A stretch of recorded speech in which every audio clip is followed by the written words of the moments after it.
അസ്സലാമു അലൈക്കും വറഹ്മത്തുള്ളാഹി വബറകാതുഹു. കേരളത്തിലെ വിവിധങ്ങളായ ആർട്സ് ആൻഡ് സയൻസ് കോളേജുകളിൽ ഇൻസ്റ്റിറ്റ്യൂഷൻസിൽ പഠിക്കുന്ന ആളുകളാണ് നമ്മൾ. ഇപ്പം ഇങ്ങനെ ഇവിടെ ഇരിക്കുന്ന സമയത്ത് ഒരു പക്ഷേ ആലോചിക്കേണ്ട ഒരു വിഷയമാണ് നമ്മൾ എന്നാണ് പഠനം തുടങ്ങിയത് എന്നുള്ളത്. ഞാൻ നിങ്ങളുടെ അടുത്ത് ഇങ്ങനെ ഓരോരുത്തരുടെ അടുത്തും ചോദിക്കുകയാണ്, do you have A nostalgia about your childhood എന്ന് ചോദിച്ചു കഴിഞ്ഞാൽ ഡെഫിനറ്റ്ലി നമ്മൾ പറയും, ഓ എനിക്ക് ഒരുപാട് പറയാനുണ്ട് അല്ലേ.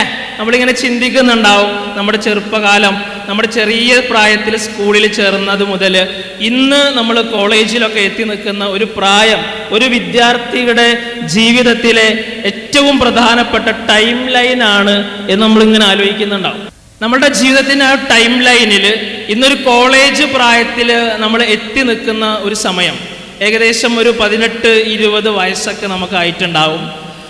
നമ്മളിപ്പം എന്താണ് നിങ്ങളുടെ ഒരു ഒബ്ജക്റ്റീവ് ഓഫ് ലൈഫ് അല്ലെങ്കിൽ പേർപ്പസ് ഓഫ് സ്റ്റഡി എന്നൊക്കെ നമ്മളോട് ചോദിച്ചു കഴിഞ്ഞാൽ നമ്മൾ പറയും എങ്ങനെയെങ്കിലുമൊക്കെ ഈ ഡിഗ്രി ഒന്ന് പാസ്സാവണം അല്ലേ, ഈ ഡിഗ്രി കഴിഞ്ഞതിന് ശേഷം ഇനി അടുത്തത് എന്താണെന്ന് ആലോചിക്കണം ഇൻഷാ അല്ലാഹ്, അല്ലെങ്കിൽ വലിയ പ്ലാനൊന്നുമില്ല എന്ന് നമ്മൾ പറയും. ഞാൻ നിങ്ങളോട് ചോദിക്കട്ടെ, നമ്മൾ ഡിഗ്രി കഴിഞ്ഞതിന് ശേഷം ഏത് കോഴ്സ് എടുക്കും, അല്ലെങ്കിൽ ഏതാണ് നമ്മൾ ജോലി പ്രിഫർ ചെയ്യുന്നത്, what is your field of interest എന്നൊക്കെ ചോദിച്ചു കഴിഞ്ഞാൽ തീർച്ചയായിട്ടും നമുക്ക് അവിടെയും ഒരുപാട് കൺഫ്യൂഷൻസ് ഉണ്ടാകും. നമ്മൾ പറയും വല്ലാതെ ഡിസൈഡ് ചെയ്തിട്ടില്ല എന്ന് പറയുന്നത്. ഞാനിവിടെ പറയാൻ ആഗ്രഹിക്കുന്ന ഒരു വിഷയം എന്ന് പറയുന്നത്, ഒരു വിദ്യാർത്ഥിയെ സംബന്ധിച്ച് നമ്മൾ എത്രയോ വർഷമായിട്ട് വിദ്യാഭ്യാസ മേഖലയിൽ ഇടപെടുന്ന ആളുകളാണ്. അപ്പോൾ നമ്മളെ സംബന്ധിച്ച് നമുക്കൊരു purpose of study, purpose of life ഉണ്ടാകേണ്ടതിൻ്റെ പ്രാധാന്യത്തെ സംബന്ധിച്ച് വളരെ ചുരുങ്ങിയ സമയത്തിൽ സംസാരിക്കാനാണ് ആഗ്രഹിക്കുന്നത്.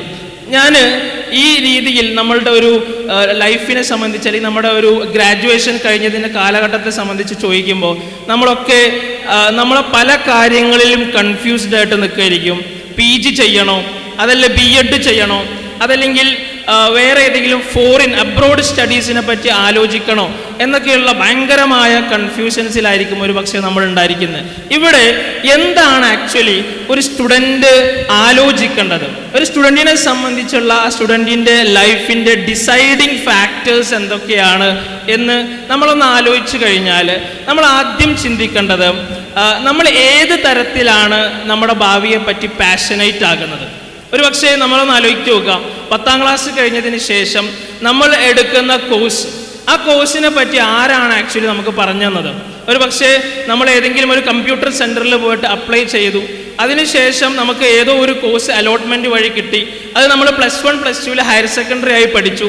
ആ കിട്ടിയ കോഴ്സ് വെച്ചിട്ട് നമ്മൾ +2 കഴിഞ്ഞപ്പോൾ നമുക്ക് നിശ്ചിതമായ ഒരു പെർസെൻറ്റേജ് മാർക്ക് കിട്ടിയപ്പോൾ ആ മാർക്കിൻ്റെ അടിസ്ഥാനത്തിൽ നമ്മൾ കാലിക്കറ്റ് യൂണിവേഴ്സിറ്റിയിലും അല്ലെങ്കിൽ കേരളത്തിലെ വിവിധങ്ങളായ യൂണിവേഴ്സിറ്റികളിൽ അലോട്ട്മെൻറ്റിന് വീണ്ടും നമ്മൾ കമ്പ്യൂട്ടർ സെൻറ്ററിൽ പോയി അവിടെ അപ്ലൈ ചെയ്തു. അവിടെ കിട്ടിയ കോഴ്സും കോളേജും നമ്മൾ പഠിച്ചു അല്ലെങ്കിൽ പഠിച്ചുകൊണ്ടിരിക്കുന്നു അല്ലേ. മിക്ക കുട്ടികളോടും നമ്മൾ ചോദിച്ചു കഴിഞ്ഞാൽ അവർ പറയുന്ന ഒരു ആൻസർ എന്നുള്ളത് ഇതൊക്കെ തന്നെയായിരിക്കും. ഇവിടെയാണ് നമ്മൾ ചിന്തിക്കേണ്ട പല പല വിഷയങ്ങളും. ഇന്ന് ഈ ഒരു കാര്യത്തിൽ ഡിഗ്രി കഴിഞ്ഞിട്ട് എന്താണ് എന്ന് ചോദിക്കുമ്പോൾ കൺഫ്യൂഷനായ ഒരുപാട് കുട്ടികൾ പറയുന്ന ഒരു ആൻസർ, ഞാൻ ഡിഗ്രി കഴിഞ്ഞ് അബ്രോഡ് പോകാനാണ് വിചാരിക്കുന്നത്. അബ്രോഡ് എന്ന് പറഞ്ഞു കഴിഞ്ഞാൽ ഇന്ത്യയുടെ പുറത്തുള്ള, വിശേഷമായിക്കൊണ്ട് കാനഡ അല്ലെങ്കിൽ UK പോലെയുള്ള രാജ്യങ്ങളിൽ ലക്ഷക്കണക്കിന് രൂപ കൊടുത്തുകൊണ്ട് ലോൺ എടുത്തിട്ടൊക്കെ പോവാം. നമ്മളോട് ചിന്തിക്കേണ്ട ഒരു വിഷയം, 2023 ഇന്ത്യൻ പാർലമെന്റിൽ ഈ ഒരു വിഷയത്തെ സംബന്ധിച്ചുള്ള ഒരു ചർച്ചയുണ്ടാകുകയാണ്. ഈ ഒരു ചർച്ച എന്ന് പറയുന്നത് ഇന്ത്യയിൽ നിന്ന് കോവിഡിന് ശേഷം ഇന്ത്യ വിട്ടുപോകുന്ന വിദ്യാർത്ഥികളുടെ എണ്ണത്തിൽ 68% വർധനവുണ്ടായി എന്നുള്ളതാണ്. നമ്മൾ മനസ്സിലാക്കണം, ഇന്ത്യ വിട്ട് പോസ്റ്റ് കോവിഡ് കാലഘട്ടത്തിൽ 68% വിദ്യാർത്ഥികൾ ഇന്ത്യ വിട്ട് പോവാണ്, രാജ്യം വിട്ട് പോവാണ്. ഈ ഒരു സംഗതി ഇന്ത്യൻ പാർലമെന്റിൽ ചർച്ചയാവുന്നു. നിങ്ങൾക്കറിയാം, കഴിഞ്ഞ ഏതാനും ദിവസങ്ങൾക്ക് മുമ്പ് കേരളത്തിൻ്റെ നിയമസഭയിൽ പോലുമുള്ള ചർച്ച കേരളത്തിൽ നിന്നുള്ള വിദ്യാർത്ഥികളുടെ കൊഴിഞ്ഞുപോക്കാണ്. നമ്മൾ മനസ്സിലാക്കുക, കൃത്യമായ ഒരു മെറിറ്റിൻ്റെ അടിസ്ഥാനത്തിലല്ല നമ്മൾക്ക് ഫോറിൻ യൂണിവേഴ്സിറ്റീസിൽ അഡ്മിഷൻ കിട്ടുന്നത്, മറിച്ച് നമ്മുടെ കയ്യിലുള്ള കാശിൻ്റെ അടിസ്ഥാനത്തിൽ മാത്രമാണ് അല്ലേ. നമ്മൾ അന്വേഷിച്ച് കഴിഞ്ഞാൽ നമുക്ക് മനസ്സിലാവും നമ്മുടെ കയ്യിലുള്ള ക്യാഷ് എത്രത്തോളം ഉണ്ട് എന്നുള്ളതിനെ സംബന്ധിച്ചും നമുക്ക് എങ്ങനെയെങ്കിലും ഒരു ജോലി കിട്ടണം, പൈസ ഉണ്ടാക്കണം എന്നുള്ളതിനെ സംബന്ധിച്ചാണ്. ഇവിടെ ഒരുപാട് ബോയ്സ് ഇരിക്കുന്നുണ്ട്, അവരെ സംബന്ധിച്ച് പറയാം എങ്ങനെയൊരു ജോലി കിട്ടണം, എന്നിട്ടൊന്ന് സെറ്റിൽ ആവണം, എന്നിട്ട് കല്യാണം കഴിക്കണം, എന്നിട്ട് ജീവിക്കണം, കുറേ പൈസ ഉണ്ടാക്കണം അല്ലേ. ഗേൾസിനോട് സംബന്ധിച്ച് ചോദിക്കുകയാണെങ്കിലും അവർ ഈ രീതിയിലൊക്കെ ആൻസേഴ്സ് പറയുന്ന ഒരുപാട് ആളുകളുണ്ട്. ഞാൻ പറഞ്ഞു വരുന്നത്, നമ്മൾ ആർട്സ് ആൻഡ് സയൻസ് വിദ്യാർത്ഥികളാണ്, നമുക്ക് സർട്ടൈൻ ലിമിറ്റേഷൻസ് ഉണ്ട്. As we are not studying professional courses at all അല്ലേ. മിക്ക ആർട്സ് ആൻഡ് സയൻസ് വിദ്യാർത്ഥികളെ സംബന്ധിച്ചും പ്രൊഫഷണൽ കോഴ്സ് അല്ല നമ്മൾ പഠിക്കുന്നത്. പല കുട്ടികളും ചോദിക്കാറുണ്ട്, സാറ് ഇന്ന കോഴ്സ് പ്രൊഫഷണൽ ആണോ എന്ന് നമ്മൾ എങ്ങനെ അറിയും അല്ലേ. അതേപോലെ തന്നെ ഇന്ന കോഴ്സിന് ഭാവിയുണ്ടോ, സ്കോപ്പ് ഉണ്ടോ, എങ്ങനെയാണ് നമ്മളത് തിരിച്ചറിയുക, അതിന് നല്ല സാലറി കിട്ടുമോ എന്നുള്ളതിനെ പറ്റിയൊക്കെ ഒരുപാട് കുട്ടികൾ ചോദിക്കുന്നുണ്ട്. നമ്മളിവിടെ മനസ്സിലാക്കേണ്ടത്, നമ്മൾ അബ്രോഡ് പോകുമ്പോൾ അല്ലെങ്കിൽ ഫോറിൻ യൂണിവേഴ്സിറ്റീസിൽ അഡ്മിഷൻ എടുക്കാൻ പോകുമ്പോൾ കേവലമായിട്ട് അവിടെ നമുക്ക് ഉണ്ടാക്കിയെടുക്കാൻ പറ്റുന്ന പൈസയെ സംബന്ധിച്ച് പാർട്ട് ടൈമായിട്ട് ജോലി ചെയ്യാം. അപ്പോൾ എങ്ങനെയെങ്കിലുമൊക്കെ ഒരു മോണിറ്റൈസേഷൻ ആണ് നമ്മൾ ആലോചിക്കുന്നതെങ്കിൽ തീർച്ചയായിട്ടും നമുക്ക് അവിടെ എത്തിച്ചേരാം. പക്ഷേ നമ്മൾ ഇത്രയും കാലം ഞാൻ നേരത്തെ സൂചിപ്പിച്ച പോലെ നമ്മുടെ ലൈഫിൻ്റെ ഒരു 70-75% നമ്മൾ വിദ്യാഭ്യാസ മേഖലയിൽ ജീവിച്ച ആളുകളാണ്. പക്ഷെ നമ്മൾ എന്തെങ്കിലും ഒരു പാർട്ട് ടൈം ജോലി ചെയ്യാൻ വേണ്ടി മാത്രം അബ്രോഡ് സ്റ്റഡീസിനെ ഫോക്കസ് ചെയ്യുമ്പോൾ തീർച്ചയായിട്ടും ഞാൻ പറയുന്നത് ആ സ്റ്റുഡൻറ്റ് എഡ്യൂക്കേഷനെ പറ്റിയോ അല്ലെങ്കിൽ ആ കുട്ടിയുടെ പാഷനെ പറ്റിയോ ഏരിയ ഓഫ് ഇൻട്രസ്റ്റിനെ പറ്റിയോ യാതൊരു ഐഡിയയും ഇല്ലാത്ത ആളുകളാണ് എന്നാണ് അതിൻ്റെ ഏറ്റവും പ്രധാനപ്പെട്ട ഒരു ആൻസർ. ഇനി നമ്മുടെ നാട്ടിൽ ഇന്ന് ഇൻട്രൊഡ്യൂസ് ചെയ്തിട്ടുള്ള നമ്മളിപ്പോൾ പഠിച്ചുകൊണ്ടിരിക്കുന്ന കോഴ്സിൽ വളരെ പ്രധാനപ്പെട്ട നാഷണൽ എഡ്യൂക്കേഷൻ പോളിസിയുടെ ഭാഗമായി വന്നതാണ് 4 ഇയർ അണ്ടർ ഗ്രാജുവേറ്റ് പ്രോഗ്രാം. പല കുട്ടികളും ഇന്ന് 4 ഇയർ അണ്ടർ ഗ്രാജുവേറ്റ് പ്രോഗ്രാമിൻ്റെ ഭാഗമായിട്ട് അഡ്മിഷൻ എടുത്ത ആളുകളാണ്. എത്ര ആളുകളുണ്ട് ഈ കൂട്ടത്തിൽ 4 ഇയർ അണ്ടർ ഗ്രാജുവേറ്റ് പ്രോഗ്രാമിൻ്റെ ഭാഗമായ ഫസ്റ്റ് ഇയേഴ്സ് ആയ? Okay, yes. So I can see many hands here അല്ലെ. ഒരുപാട് ആളുകൾ ഈ ഒരു 4 വർഷത്തെ ഡിഗ്രിയാണ്. ഞാൻ കൃത്യമായി ആൻസർ എനിക്ക് ഈ ഒരു 4 ഇയർ അണ്ടർ ഗ്രാജുവേറ്റിനെ സംബന്ധിച്ച് പറഞ്ഞു തരാൻ ഒരാളെ ക്ഷണിച്ചു കഴിഞ്ഞാൽ, കെൻ എനിവൺ കം ഹിയർ? ഞാൻ ആരെങ്കിലും ഒന്ന് വിളിച്ചു കഴിഞ്ഞാൽ നിങ്ങൾ പഠിക്കാൻ പോകുന്ന കോഴ്സിനെ സംബന്ധിച്ച് 4 വർഷത്തെ ഡിഗ്രിയുടെ വ്യത്യാസം എന്താണ്, ബെനഫിറ്റ് എന്താണ്, what is the difference between 4 year and 3 year degree എന്ന് ചോദിച്ചു കഴിഞ്ഞാൽ എനിക്ക് ആൻസർ പറഞ്ഞു തരാൻ പറ്റുന്ന ആരെങ്കിലും ഉണ്ടോ ഇവിടെ? ചില കുട്ടികൾ സീനിയേഴ്സൊക്കെ ആയിരിക്കും. അവരുടെ ഫസ്റ്റ് ഇയേഴ്സ് ആയ കുട്ടികളെ ഭയങ്കരമായിട്ട് ഹെൽപ്പ് ഡെസ്കും അല്ലെ ഓറിയന്റേഷനും ഒക്കെ കൊടുത്ത് മോട്ടിവേഷനും ഗൈഡൻസും ഒക്കെ കൊടുത്ത് എത്തിച്ച ആൾക്കാരുണ്ടാവും ഇവിടെ. അതേപോലെ തന്നെ ഫസ്റ്റ് ഇയറിൽ കയറി കോളേജിൽ നിന്ന് ഓറിയന്റേഷൻസ് കിട്ടിയ ആൾക്കാരുണ്ടാവും. ആർക്കെങ്കിലും ഒന്ന് പറഞ്ഞുതരാൻ പറ്റും അല്ലെ? നമുക്ക് ഒരുപാട് സംശയങ്ങൾ മനസ്സിലുണ്ടാവും ഇപ്പോൾ. യെസ്. അപ്പോൾ നമ്മൾ മനസ്സിലാക്കുക, ഞാൻ വളരെ പ്രധാനമായിട്ടുള്ള 4 ഇയർ UG പ്രോഗ്രാമിനെ പറ്റി വളരെ ക്രിസ്പായിട്ടുള്ള ഒരു ഡിസ്ക്രിപ്ഷനാണ് തരാനായിട്ട് ആഗ്രഹിക്കുന്നത്. 4 ഇയർ UG എന്ന് പറഞ്ഞാൽ അത് 3 ടൈപ്പായിട്ടാണ് വരുന്നത്. ടൈപ്പ് 1 എന്ന് പറയുന്നത് ഈ ഒരു 4 ഇയർ ഡിഗ്രിയുടെ 3-ാമത്തെ വർഷത്തിൽ തന്നെ നമുക്ക് വേണമെങ്കിൽ ഡിഗ്രി ഡ്രോപ്പ് ചെയ്യാൻ പറ്റും. 3-ാമത്തെ വർഷത്തിൽ നമ്മൾ ഡിഗ്രി ഡ്രോപ്പ് ചെയ്ത് കഴിഞ്ഞാൽ നമുക്ക് ഡിഗ്രി സർട്ടിഫിക്കറ്റ് കിട്ടും. either BSc or BA or BCom whatever, നമുക്കത് 3-ാമത്തെ വർഷത്തിൽ കിട്ടും. പ്ലസ് 2 ഇയർ PG നമ്മൾ ചെയ്യേണ്ടി വരും എന്നുള്ളതാണ് 1-ാമത്തെ ടൈപ്പ്. ആൻഡ് ടൈപ്പ് 2 എന്ന് പറഞ്ഞു കഴിഞ്ഞാൽ അത് 4 വർഷം തന്നെ, അതായത് ഈ 4 ഇയർ UG 4 വർഷം കൊണ്ട് തന്നെ ഓണേഴ്സ് ഡിഗ്രിയാണ് നമുക്ക് കിട്ടുന്നുണ്ടാവുക. പ്ലസ് 1 വർഷം നമ്മൾ PG ചെയ്താൽ മതി. ഓണേഴ്സ് ഡിഗ്രി എന്താ? ഇപ്പൊ കുറച്ച് മാസങ്ങളായിട്ട് നമ്മൾ ഇങ്ങനെ കേട്ടുകൊണ്ടിരിക്കണം, വാട്ട് ഈസ് ഓണേഴ്സ് ഡിഗ്രി? ആർക്കെങ്കിലും പറയാൻ പറ്റുമോ? Is there any one here who is much confident about honours degree? ആരെങ്കിലും ഉണ്ടോ? ആരുമില്ല. പക്ഷെ നമ്മൾ പറയും, ഞാൻ ഇപ്പൊ എന്താ പഠിക്കുന്നത്? ഞാൻ BSc ഓണേഴ്സ് ഫിസിക്സ് 4 ഇയർ ആണ് അല്ലേ, എന്നെക്കാൾ 1 കൊല്ലം കൂടുതലും ഞാൻ പഠിക്കും, എനിക്ക് ഭയങ്കര അറിവായിരിക്കും. എന്താണ് ഓണേഴ്സ് ഡിഗ്രി? നമ്മളോട് ചിന്തിക്കണം അല്ലേ. യഥാർത്ഥത്തിൽ ഓണേഴ്സ് ഡിഗ്രി എന്ന് പറഞ്ഞാൽ അത് ഇന്ത്യയുടെ ഒരു പ്രൊഡക്റ്റ് അല്ല, ആദ്യം മനസ്സിലാക്കാം. It's A foreign product. ഇത് സ്റ്റാർട്ട് ചെയ്തത് UK-യിലാണ്. ഒരുപാട് വർഷങ്ങൾക്ക് മുമ്പ് UK-യിൽ 10-20ഓളം വർഷങ്ങൾക്ക് മുമ്പ് സ്റ്റാർട്ട് ചെയ്തതാണ്. അത് പിന്നീടാണ് ഇന്ത്യയിലേക്ക് എവല്യൂഷണറി പ്രോസസ്സ് ആയിക്കൊണ്ട് വരുന്നത്.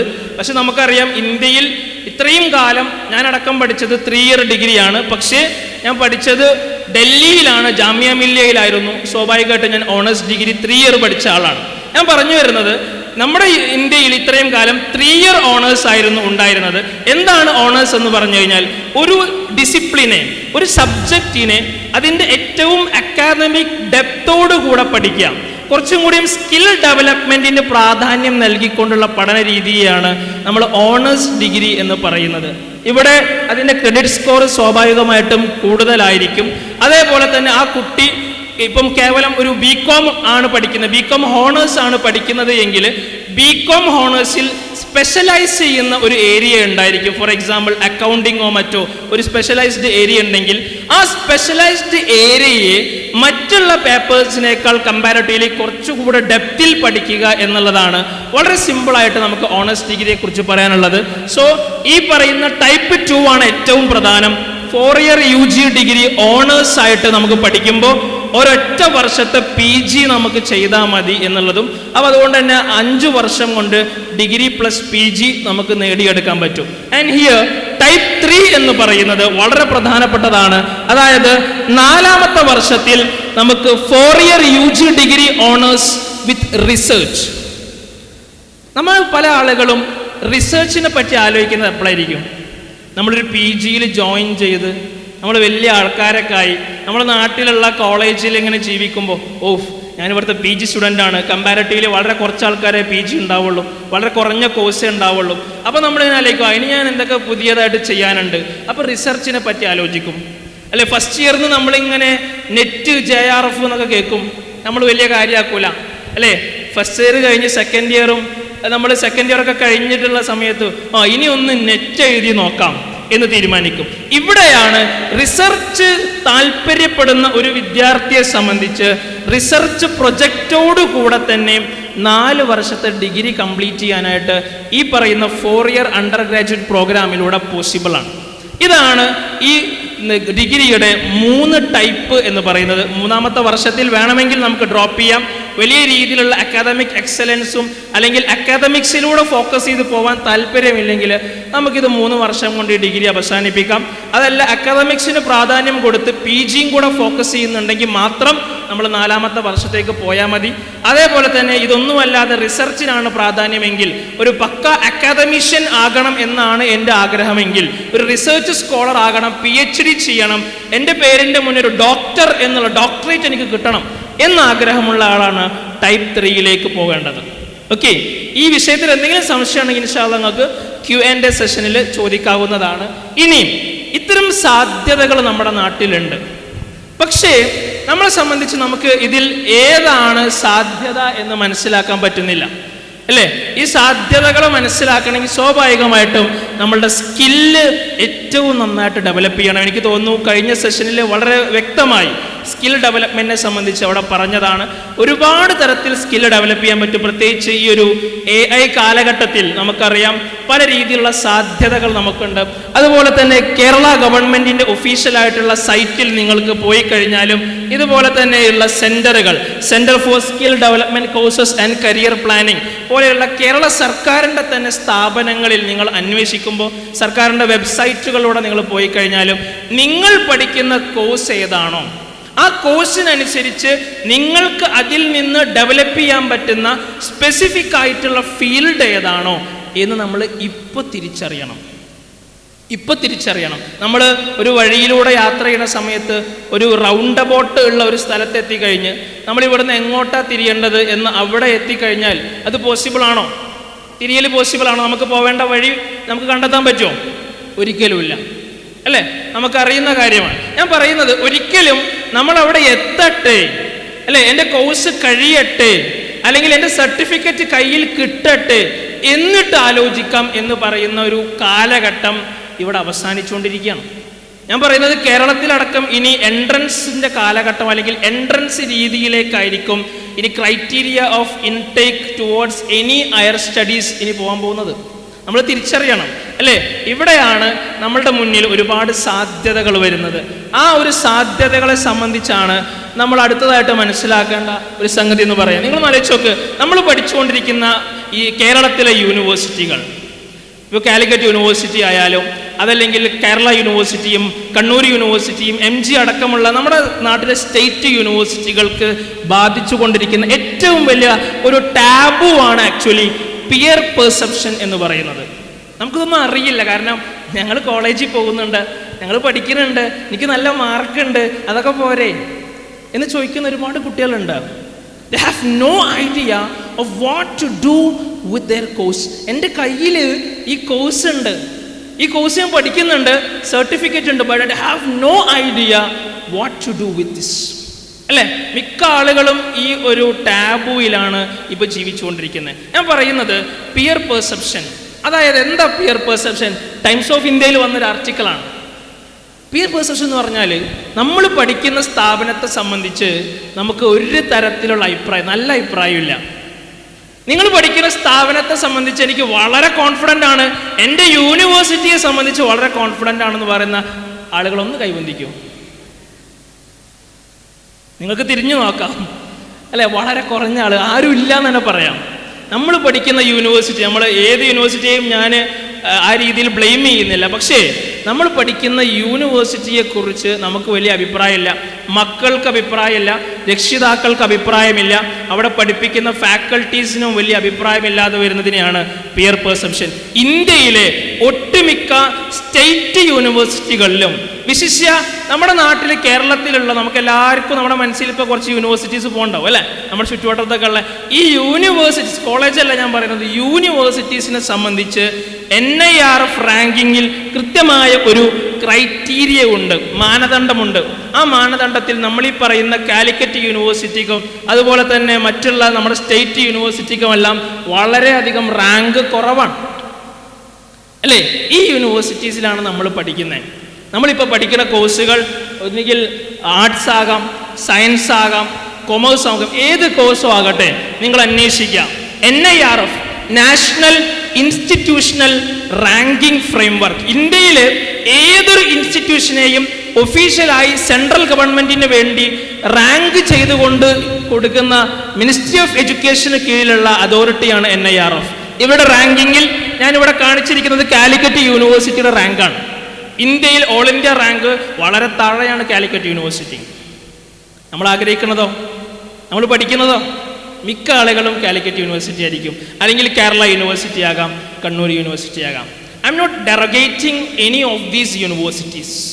ഒന്നിനെയും ഞാൻ പരസ്യമായിട്ടോ മറ്റോ അധിക്ഷേപിക്കാനോ ആക്ഷേപിക്കാനോ അല്ല, മറിച്ച് നമ്മൾ പഠിക്കുന്ന സ്ഥാപനത്തിൻ്റെ റാങ്ക് എന്താ.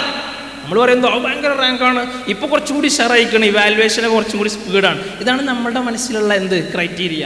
അതിനപ്പുറത്തേക്ക് നമ്മളൊന്നും എന്ത് ചെയ്യണില്ല, ആലോചിക്കണില്ല. ഇവിടെ മനസ്സിലാക്കുക, നമ്മൾ പഠിക്കുന്ന യൂണിവേഴ്സിറ്റിയുടെ മോർ ഡീറ്റെയിൽസിലേക്ക് നിങ്ങൾ പോയി കഴിഞ്ഞാൽ കൃത്യമായി ആ യൂണിവേഴ്സിറ്റിയുടെ എല്ലാം നമുക്ക് കാണാൻ കഴിയും. ഇവിടെയാണ് ഈ യൂണിവേഴ്സിറ്റീസിനെല്ലാം തന്നെ പിയർ പെർസെപ്ഷൻ വളരെ കുറവാണ്.